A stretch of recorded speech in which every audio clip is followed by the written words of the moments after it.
आलोक TV सरकारी उच्च प्राथमिक विद्यालय ग्रीसिंगिया वार्षिक उत्सव पालन।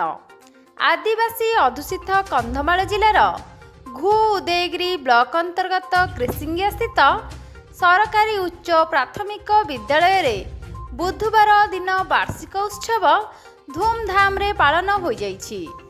उक्त उत्सव रे ग्रीसिंगिया सरपंच त्रिशिला प्रधान मुख्य अतिथि भावे जोगदे छात्र छात्री माने पाठपढ़ा सहित विभिन्न क्षेत्र में दक्षता हासिल करने को परामर्श देइथिले।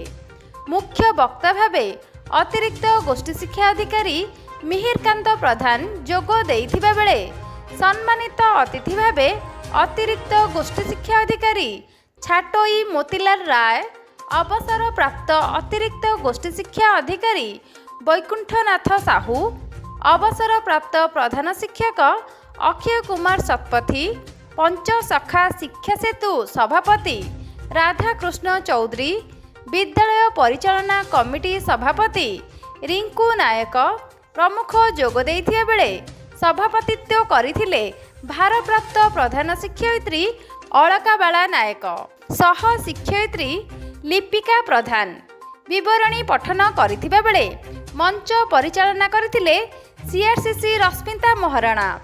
कृति प्रतियोगी मानकु पुरस्कार बंटन कर जाइथिबा बेले सह शिक्षयित्री प्रसन्ना साहू धन्यवाद अर्पण करथिले। सहकारी शिक्षयित्री सुचित्रा प्रधान एवं सहकारी शिक्षक सुब्रत नायक प्रमुख सहयोग करथिले। शेषरे सांस्कृतिक कार्यक्रम परिवेषण होइथिला। ब्यूरो रिपोर्ट आलोक टीवी।